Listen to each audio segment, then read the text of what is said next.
All right, this is a really interesting discussion we're about to have. President Barack Obama's Kenyan father and American mother married back in 1961. At that time, this is hard to believe, interracial marriage was still illegal in 22 states, nearly half the country. It wasn't until the Supreme Court struck down an anti-miscegenation law in 1967 that mixed-race marriage became legal throughout the United States. And even though the 2010 census estimates that the number of interracial marriages in the U.S. has surpassed 4.5 million, there are still people out there who have a problem with it. And joining us now is actress and author Diane Farr. Your book, Kissing Outside the Lines.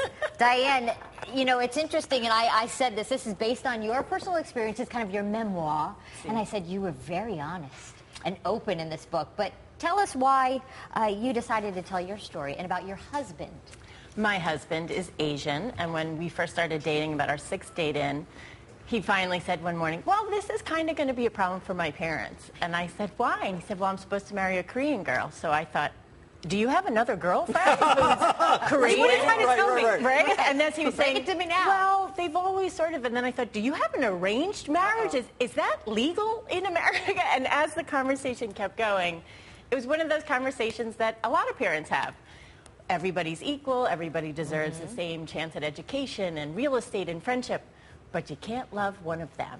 And in fact, you tell in the opening pages of this book, tell us what your mother said. My parents had the same conversation with me when I was younger, only Asian didn't fall on their list of parameters.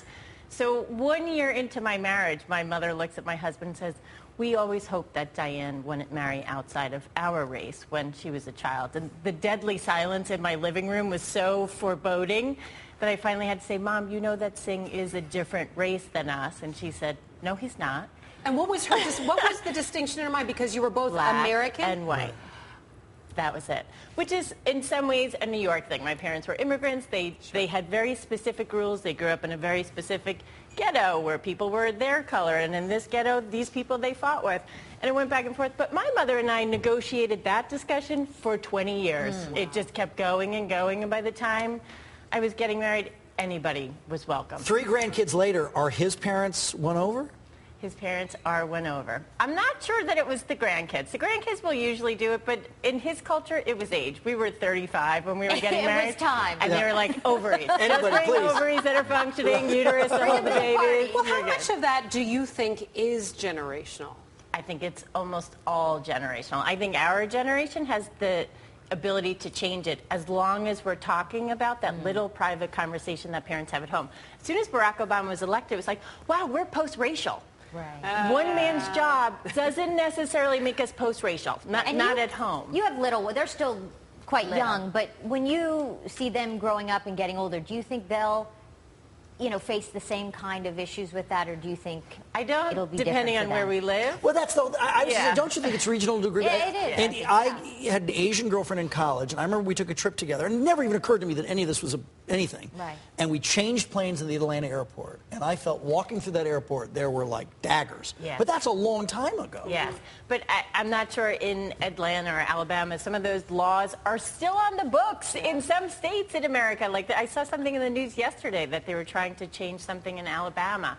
So depending on where you live, in my book, every time my husband and I hit a big bump, I introduce 5 other couples of different races. I love that. From different parts of the country and their experience. And it's astounding that all of us had a similar conversation at home. Well, I'll tell you, it's not even just couples. My parents who adopted me are both Caucasian, and it's amazing to go places and people don't think that I could belong to them. Yes, and that's on all sides of the spectrum. It doesn't have to be from white people or black people or mixed race people. Yes. We all have our ideas about how the world's supposed to work. Yes, and the funny thing is, this is America.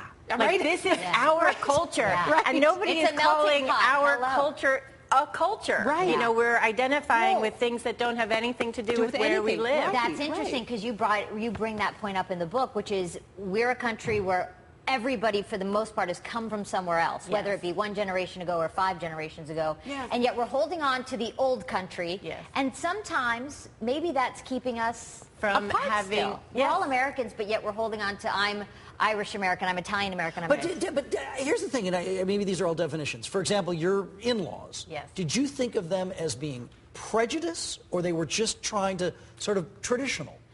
It's a good point. And the thing I didn't think they were was racist, because I think racism is a word we overuse. And it is a prejudice, and it is a fear of the death of culture, which I value, except there is a way to accept someone and say, these are the things we'd like to keep. It's not that I don't understand their culture. I can learn it. I can keep it alive. So I think it's just a process. And to some degree, people that have been here for 10 generations, I do think we have a responsibility to revere being American above and beyond the other things. We seem to have great nationalism when we're fighting with someone outside the country.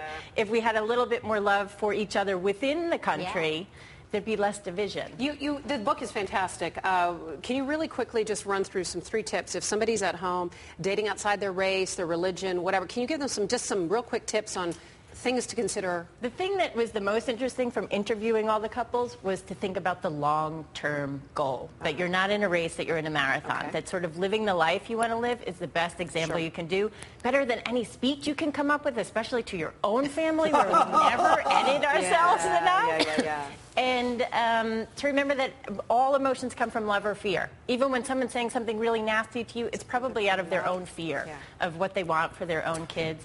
And not to let other people's headline be your headline. If someone is calling your relationship just interracial, it doesn't have to define you. That's their definition. Now, you said your in-laws opened the door and everything, and all was fine. After writing the book, did they read it, and did it open the door more, or did it create problems? They just found it on my dining room table this week, and they don't speak that much English, so my husband was saying it's about interracial relationships, and they said, are we in it? And he said yes, and they said, can we help sell it in Korea?